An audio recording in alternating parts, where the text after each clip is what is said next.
जादुई तोता। एक छोटे से गांव में एक गरीब परिवार रहता था।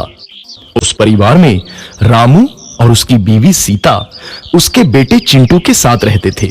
उसी गांव में एक तोता भी रहता था। उसका नाम था रघु। वो किस्मत का धनी था। जहां भी जाता वहां किसी भी चीज की कमी नहीं पड़ती थी। एक दिन रघु उड़ते उड़ते उस गरीब परिवार के घर गया। रघु सोचता है, अरे वाह, लगता है यहाँ आज बहुत अच्छा खाना मिलेगा। मैं पेट भर के खाऊंगा। वो एक कटोरी में रखे अमरूद देखता है। अरे वाह, अमरूद मुझे तो ये बहुत पसंद है। मैं तो इसे पेट भर के खाऊंगा।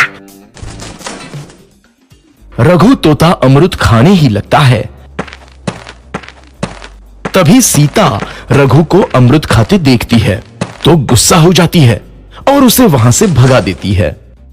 भाग यहाँ से, न जाने कहां से आ जाते हैं। मैं तो परेशान हो गई हूं इनसे। सीता के भगाने के बाद रघु चुपचाप से एक कोने में रहता है। धीरे धीरे उस परिवार की बरकत होने लगती है। एक दिन रामू और सीता खाना खाते वक्त बातें करते हैं। आजकल हमारी बहुत तरक्की हो रही है, काम भी अच्छा चल रहा है। रामू कहता है। इस पर सीता कहती है, सच कहा, भगवान हमेशा ऐसे ही हम पर मेहरबान रहे। बेटा चिंटू भी कहता है, पिताजी मुझे खिलौना लेके दो ना, मेरे सभी दोस्तों के पास है। रामू कहता है, ठीक है, जरूर लाऊंगा। सीता कहती है, कितने खुश है सब, मेरे परिवार को किसी की नजर ना लगे। एक तरफ ऐसी बातें होती हैं तो दूसरी तरफ रसोई में रघु तोता भी अमरूद खाते रहता है। मजा आया, अमरूद खाया, मजा आया, अमरूद खाया, मजा आया। तभी सीता रसोई में आती है और रघु तोते को अमरूद खाते देख बहुत गुस्सा होती है। सीता रघु को बाहर निकालने के लिए पिंजरे में अमरूद रखती है। रघु जब अमरूद खाने लगता है तो पिंजरे का दरवाजा बंद हो जाता है और वो उसमें फंस जाता है।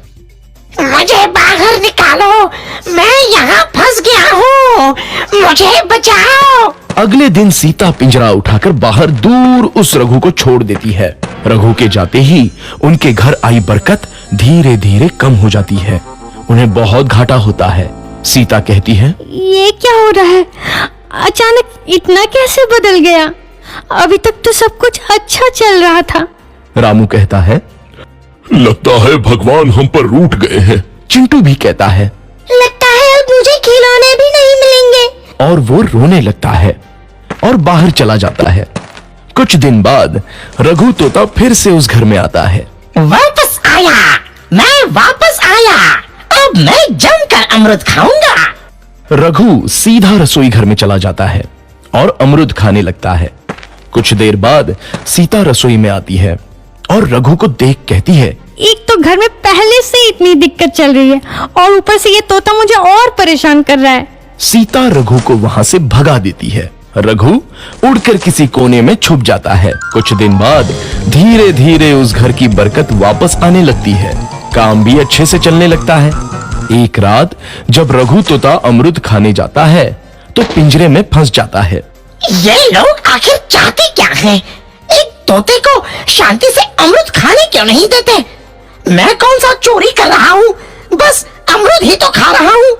तभी रामू वहां आता है और पिंजरे में रघु तोते को देख उसे बाहर छोड़ देता है। ये तोता भी कितना जिद्दी है, बार बार वापस आ जाता है। जैसे ही रामू रघु को छोड़ देता है, अगले दिन से फिर से उनके घर की बरकत जाने लगती है। काम में घाटा होता है। किसी को समझ नहीं आ रहा था कि ऐसा क्यों हो रहा है। रघु तोता घर आता है तो अचानक बरकत आती है और जब रघु तोता को बाहर निकालते हैं तो बरकत चली जाती है। एक दिन सीता रघु तोते के घर आने और बाहर जाने की स्थिति पर नजर रखती है। ये तोता जब भी घर आता है तो घर में बरकत आती है और जैसे ही ये घर से बाहर जाता है तो उसी के साथ बरकत भी चली जाती है। कहीं ये जादुई तोता तो नहीं है? अगली बार जब ये तोता घर आएगा तो मैं इसे कहीं नहीं जाने दूंगी। सीता रघु का बहुत इंतजार करती है लेकिन रघु तोता दोबारा उस घर में कभी